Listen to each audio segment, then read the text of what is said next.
The next 2 days, we see Ben using feedback more and more often, though Max warns him that using them too much might affect how well he can handle other transformations. But Ben says that feedback is awesome, and why wouldn't he want to use them the most? He still tells Ben that he should try to use different aliens for different situations, and Ben sighs but nods. And on the third day, he used Heat Blast to take down Animo and a couple of others. Sometime during these couple of days, Ben had passed out. Then there was a white flash of some sort, and Gwen suddenly had memories of Ben that didn't happen. She went to ask Ben about it, and he says that he's not sure what exactly happened either. Moving on, the two decide to brush it off and go ahead with what they were planning for Charmcaster, as they'd started gathering various stuff that they thought they would need for whatever the two of them were planning. Ben had helped Gwen with the decorations, as Max's job was basically just to make sure that she didn't go to where they were before the two were ready for her. While decorating, the two are attacked by a blast of energy that damaged the ground, and Ben changed into feedback again despite Grandpa's warning. The two look around to see where exactly the attack was coming from, and then Ben moved one of his antennae as a blast came from behind them, and he'd absorbed the energy and turned back, firing a blast of his own, knocking the person that was attacking them out of their hiding place. Hex growled from having been blasted and begins to fly up, ready to continue the fight, as Ben charged another attack, with Hex doing the same. The two then unleashed their attacks at the same time, and there seemed to be a struggle between them. Gwen joins in, helping with an energy blast of her own, helping to power up Ben's attack as the two together overpowered Hex, and he had dropped to the ground, glaring at them angrily while Gwen looked upset about something. Hex looked around and sees that he'd crashed through some decoration and growls, and starts to use a spell to make the decorations attack her and Ben, as he laughed about how childish they could be, worrying about some silly decorations. Gwen says that it's not silly, they were trying to make Charmcaster's day special while she was still there. This confused Hex, hearing that they were trying to make her day special, and lifted up part of the decorative banner they had. Reading what little bit was on there, he'd then gone wide-eyed and then stumbled back a bit. Both Ben and Gwen stopped, looking at Hex confused as he rambled to himself, saying that she's made it, while he'd started to show signs of tears starting to appear in his eyes as he just kept saying she made it, sounding at first sorta happy, then started to let the tears fall, looking saddened and upset. Hex then falls to his knees crying as Ben took a step back, finding it weird and not wanting to take any chances with whatever was up with Hex exactly. As the man says, Spellbinder, she's made it. I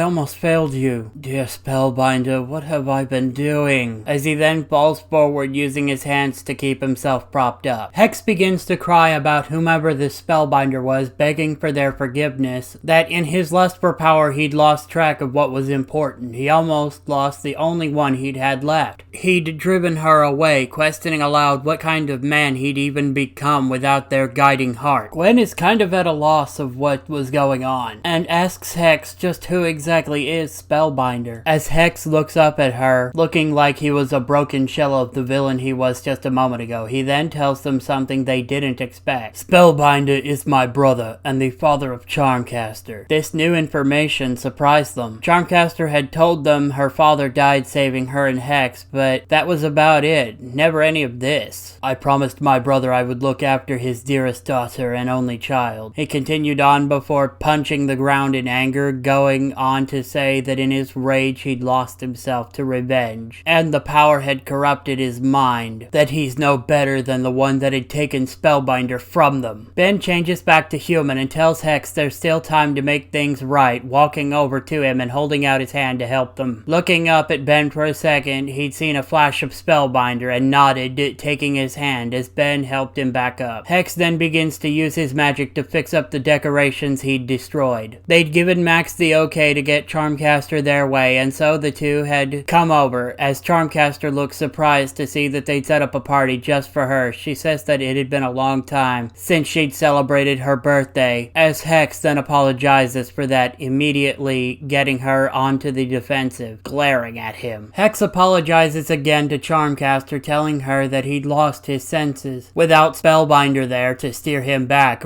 onto the right path, and begs Charmcaster for a final chance to make things right between them. This time, he'd give up his lust of power, even handing over the Staff of ages to his niece to prove to her that he was serious. This actually surprised Charmcaster, as she'd taken the staff looking at her uncle, seeing that he truly did seem remorseful, and decided she'd give him another chance. But only one, and if he ever screwed it up again, she wouldn't ever forgive him, nor would she speak to him ever again. Hex accepted this and nodded. After that, the party did seem to lighten up a bit, as they did the normal party thing: cake, ice cream, normal burgers on the grill for once, along with unwrapping of gifts, and so on and so forth. Honestly, it was the best birthday Charmcaster had in a very long time, and she was thankful to them for helping repair her family, if even a small bit.